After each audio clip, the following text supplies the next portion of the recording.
안녕하세요, 여러분. 반재경입니다.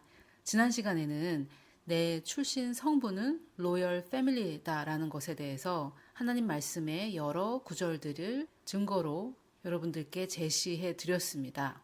우리는 하나님께로부터 난 자들이고 왕 같은 제사장이기 때문에 왕 같은이라는 이 말이 영어로 로열이니까 내 출신 성부는 로열 패밀리라는 것을 말씀을 드린 것이죠. 하나님의 가족이니까, 하나님의 자녀니까 우리는 패밀리고 또 왕 같은 제사장들이니까 로열이죠. 이 로열 패밀리라는 것은 원래는 왕족이라는 뜻이지만 요즘은 굉장히 중요한 가문의 가족들을 로열 패밀리라고 부르기도 하죠. 그러나 제가 여기서 로열 패밀리라고 말하는 것은 우리는 왕의 자녀들이다 라는 뜻이었습니다. 자, 그런데 이렇게 제가 애써서 설명하지 않아도 대부분의 그리스도인들은 우리가 하나님의 자녀라는 것은 다 알고 계시고 또 하나님을 아버지라고 부르고 있습니다. 그러나 문제는 내가 하나님을 아버지라고 부르면서 또 하나님의 자녀임을 알면서도 그것이 우리 마음에서도 실제로 역사를 하고 있느냐, 그 문제겠죠. 그래서 제가 지난 시간에 머리와 마음의 거리에 대해서 말씀을 드렸습니다. 그래서 먼저는 우리가 말씀을 모르면은 그 말씀을 묵상할 수도 없으니까 먼저는 하나님의 말씀을 공부해야 되고 그 다음에는 묵상이 중요하다고 말씀을 드렸어요. 우리가 어떤 대기업의 재벌 아들이라면 돈 문제가 생겼을 때 어떤 반응을 할까요? 그런데 우리는 대기업 사장보다 몇 억만 배 더 부유하시고 더 위대하신 우주의 창조자 하나님의 자녀인데 그거는 그거고 또 이거는 이거고 이렇게 머리와 마음이 따로따로 각자 알아서 기능을 하는 그런 삶을 대부분의 그리스도인들이 살고 있지 않나 하는 생각을 합니다. 그래서 오늘은 머리와 마음이 따로따로 기능하는 그런 사람들이 아니라 머리로 배운 이 말씀이 정말로 내 마음 가운데에서도 역사하는 그런 그리스도인의 삶을 위해서 우리가 배워야 할 것을 나누도록 하겠습니다. 자, 머리와 마음의 거리를 어떻게 좁힐 것인가? 이것이 오늘의 제목인데요. 지금 여러분들께서 보시고 계신 이것이 바로 보통 우리가 빙산의 일각이라고 했을 때 그 사진이죠. 이 바다 속에 들어있는 부분이 더 크고 이 바다 위로 나와 있는 부분은 우리가 이 빙산 전체의 한 부분이다, 한 각이다 해서 일각이라고 부릅니다. 그래서 이것은 아주 적은 부분이다라는 그런 뜻이죠. 그리고 실제로 이 큰 빙산이 움직일 때는 이 바다 밑에 부분 있죠. 감춰져 있는 이 부분이 더 많은 영향을 주는 것이겠죠. 자, 그래서 제가 이렇게 한번 표현해 볼게요. 이 물 밖에 나와 있는 이 부분이 우리의 머리라면 이 물 안쪽에 숨겨져 있는 이 부분이 우리 마음이라고 한번 표현을 해 보겠습니다. 자, 여기서도 보면은 실제로 이 빙산이 움직이는 것은 이 아랫부분에 더 무게가 더 많이 실리기 때문에 이 아래가 움직일 때 그 위는 그냥 따라가는 거라고 볼 수가 있겠죠. 또는 제가 머리라고 표시해 놓은 이 물 위의 부분, 이것은 그 물 위에 있는 바람이 그 부분을 움직일 수는 있겠지만 실제로 이 빙산을 움직이는 것은 이 물의 흐름이겠죠. 이 물의 흐름. 이 물이 어느 쪽으로 흘러가냐에 따라 이 바다의 조류가 어느 쪽으로 흘러가냐에 따라 이 아래의 큰 부분, 제가 마음이라고 표시한 이 큰 부분이 움직일 테고 실제로 이 제가 머리라고 표시한 이 윗부분 여기에 아무리 바람이 분다고 해도 이 바다가 움직이는 바다의 조류에 의해 움직이는 것에 비하면 정말 아무것도 아니겠죠. 그래서 잠언에는 그 사람의 마음의 생각이 어떠하면 그 사람 역시 그러하다.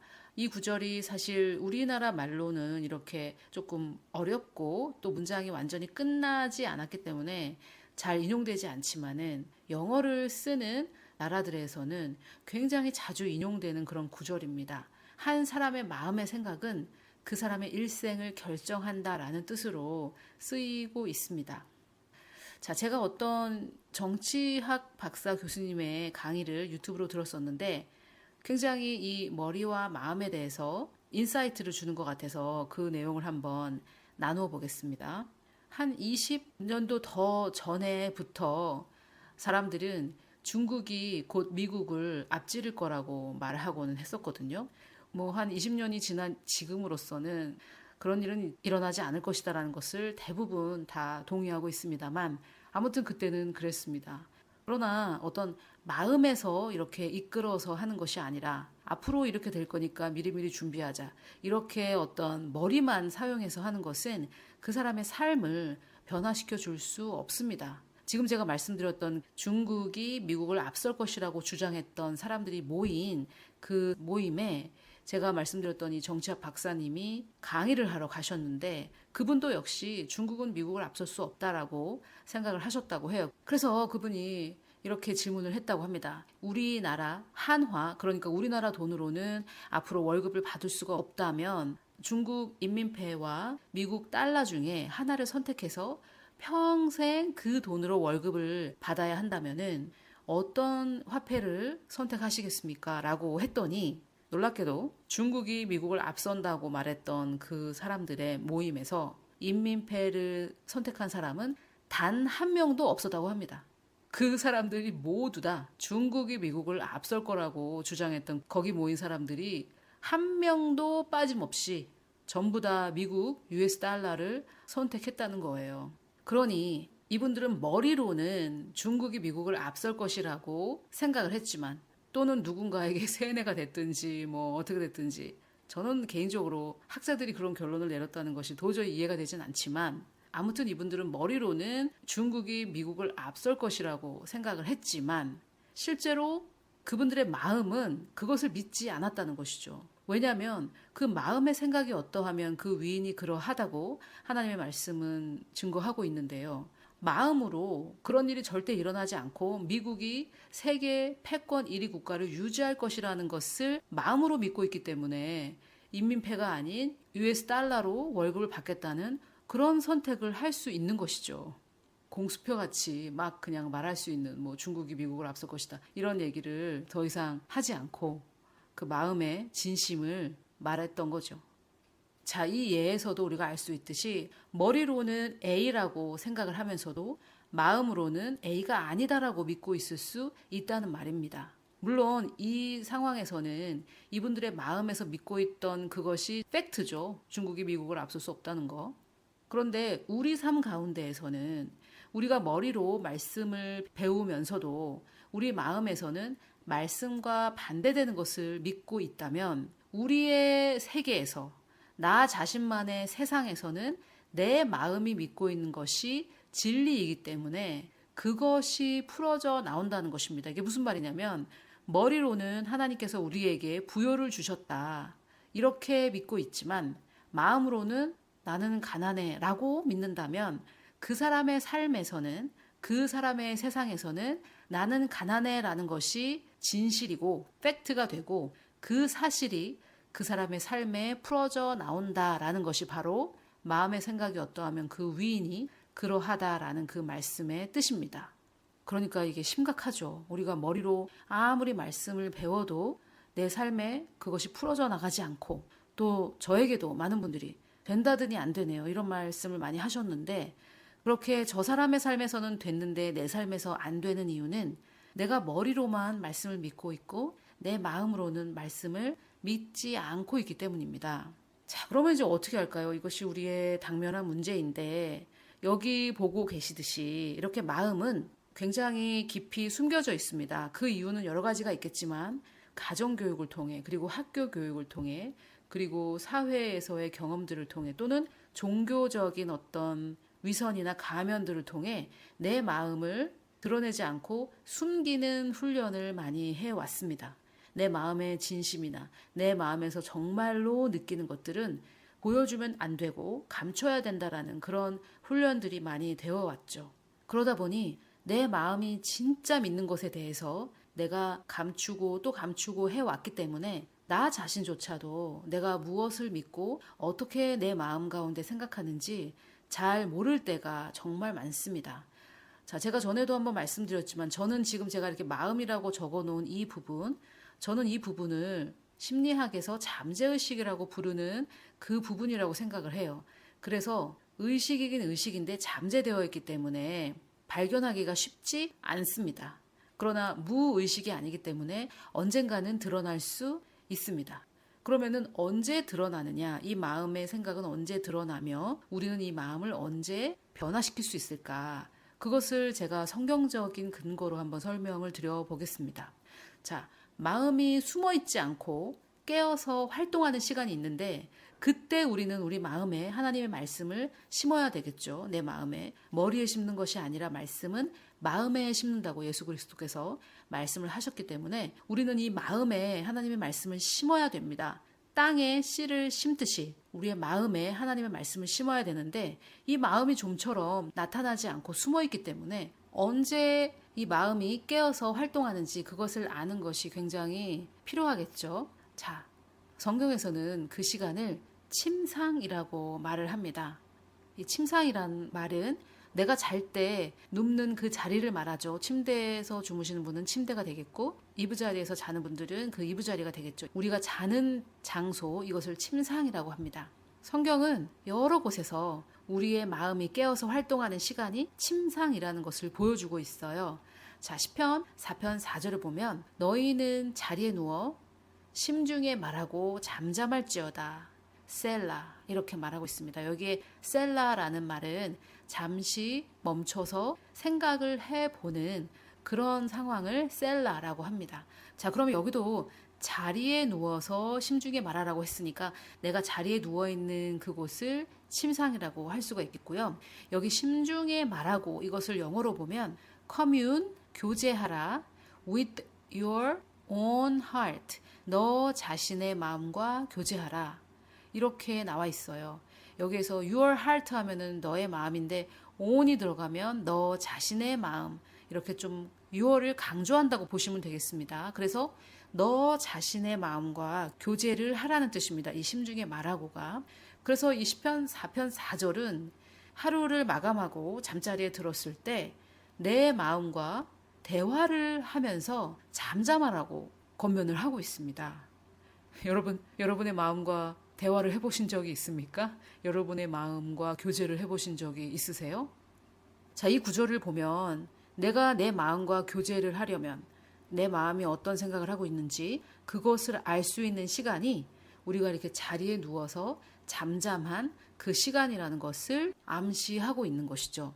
자, 그리고 또 다른 구절이 있는데요. 시편 63편 6절에 보니까 내가 나의 침상에서, 여기에서는 침상이라는 단어를 직접적으로 사용을 하고 있는데 침상에서 주를 기억한다고 합니다. 그리고 새벽에 자고 일어났을 때겠죠. 주의 말씀을 작은 소리로 읊조릴 때에 한다고 합니다. 자, 그래서 방금 우리가 봤던 시편 4편에서 잠잠하라고 했는데 이 시편 63편에서는 작은 소리로 주의 말씀을 읊조리라고 하고 있습니다. 자, 여기서 묵상이라는 말에는 여러 가지 뜻이 있는데 그 중에 하나가 작은 소리로 읊조리는 것을 말해요. 그래서 말씀을 묵상한다고 했을 때는 말씀을 작은 소리로 읊조리는 것이죠. 예를 들면 제가 이 시편 63편을 한번 작은 소리로 읊조린다면 내가 나의 침상에서 주를 기억하며 새벽에 주의 말씀을 작은 소리로 읊조릴 때 하오리니 이렇게 작은 소리로 읊조리는 것이죠. 그런데 큰 소리로 읊조리라고 하고 있지 않고 작은 소리로 읊조리라고 하고 있죠. 왜 그러냐면 우리의 마음은 시끄러운 환경에서 자기를 숨깁니다. 그리고 우리가 봤던 말씀이 두 가지 말씀에서 알 수 있듯이 마음과 대화할 때는 잠잠한 그런 환경에서 대화를 해야 되고 또 작은 소리로 말씀을 읊조려야 한다고 나와 있어요. 그래서 우리의 마음은 굉장히 잠잠한 환경에서 활동을 한다는 것을 알 수가 있겠죠. 우리 한국 교회 문화에 기도를 굉장히 시끄럽게 큰 소리로 하는 그런 문화가 있는데 그것은 제가 생각할 때 한국적인 문화와 결합이 된 방법이 아닐까 하는 생각이 들어요. 물론 주님께서 부르짖으라라는 말씀도 하셨지만 그 외에 여러 구절들을 볼 때 주님과의 교제는 잠잠하게 작은 소리로 하는 것이지 막 시끄럽게 그렇게 소리를 지를 때 과연 세미한 주님의 음성을 들을 수 있을까? 저는 좀 그렇게 생각하는 편이거든요. 아무튼 이 묵상에 있어서는 잠잠하라, 작은 소리로 하라 이런 것들이 계속해서 반복해서 나오고 있습니다. 그 이유는 저 개인적인 생각입니다만 마음을 보호하시는 그 하나님의 뜻이 그 안에 들어있지 않나 생각해요. 우리 마음이 시끄러운 환경에서 쉽게 변한다면 좋게도 빨리 변할 수 있겠지만 나쁘게 변할 때도 빨리 변할 수가 있겠죠.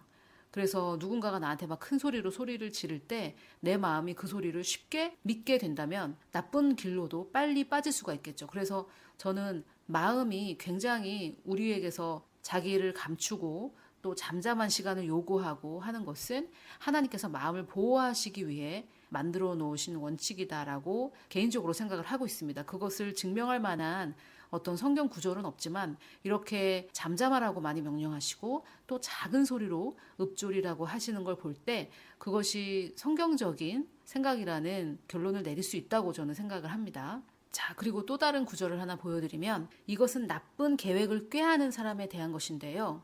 나쁜 일을 계획하는 사람들도 그의 침상에서 한다고 합니다. 자, 그래서 지금 제가 설명드린 이 부분 있죠. 침상의 시간, 그러니까 잠이 들려고 하는 그 순간, 그리고 잠이 깨려고 하는 그 순간, 그 순간에 우리의 뇌가 굉장히 부드러운 상태다라는 것은 이미 증명된 과학적인 사실입니다. 그러나 과학적인 사실이든 아니든 저는 성경 말씀을 전하는 사람이기 때문에 하나님의 말씀에서는 어떻게 말하는지를 설명을 드리고 있고요.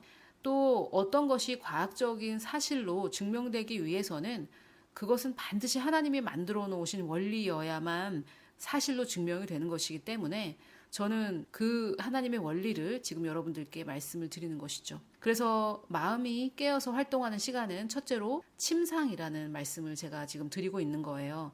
누워서 잠에 들기까지, 그리고 아침에 일어났을 때 정신이 완전히 들기까지, 그 침상의 그 시간, 그때 우리의 마음이 깨어서 일을 합니다. 다윗은 지금 그때 주의 말씀을 작은 소리로 읊조린다고 하고 있는데요. 이때 내가 작은 소리로 읊조리는 것이 내 마음에 심겨진다라는 것이 과학에서 밝혀낸 사실입니다. 물론 다윗은 하나님께서 알려주셨겠죠. 하나님을 통해서 깨달았겠죠. 자, 그리고 내 마음이 깨어서 활동하는 시간이 또 있는데요. 침상에서의 시간이 아니라면 내 주변과 내 머리가 잠잠할 때라고 할 수가 있겠어요. 이것이 바로 우리의 침상에서의 상황이겠죠. 침상에서는 주변이 조용해지고 또 내 머리도 잠잠해지잖아요. 그래서 마음이 깨어서 활동하는 시간은 첫 번째로는 침상이라고 말씀을 드렸는데 잠잠한 시간을 말합니다. 그런데 내 머리도 잠잠해져야 하기 때문에 내 머리까지 잠잠해지는 그 시간은 잠들기 직전과 잠에서 깬 직후라고 할 수가 있겠어요. 아침에 일어나셨을 때 아직 정신이 없다고 이렇게 표현을 하시잖아요. 정신이 없다라는 것은 내 머리의 이성이 아직까지 완전히 나의 생각을 점령하지 못했다라는 그런 뜻이잖아요. 아직 정신이 들지 않았다.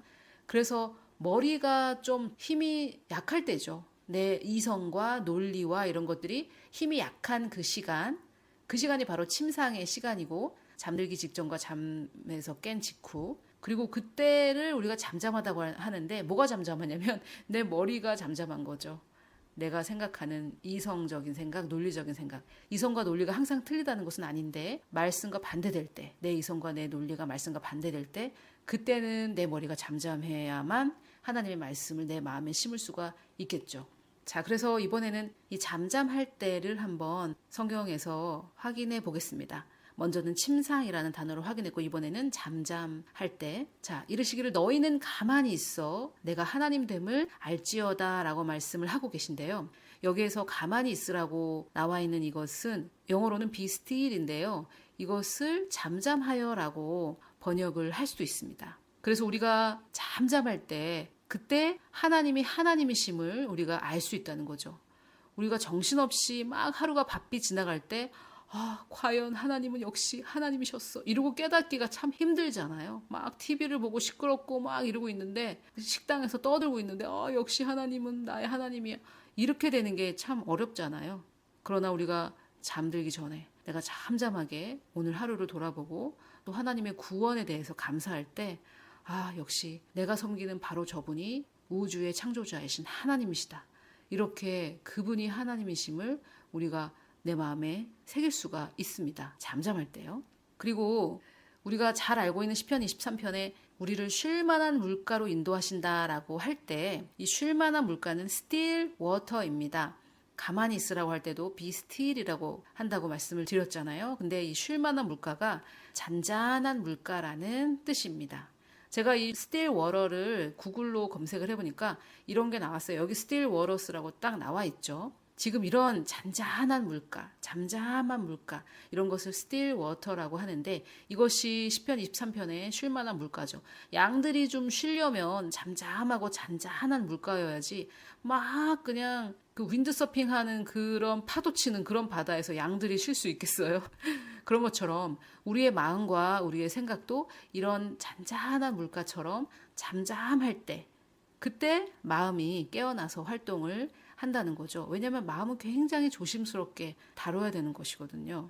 자, 그런데 이것의 반대, 이 still water, 잠잠한 물가의 반대는 뭐냐면 의심하는 자의 마음을 요동하는 바다 물결이라고 야고보는 이렇게 표현하고 있는데 이 요동하는 바다 물결을 사진으로 한번 본다면 이런 상황입니다.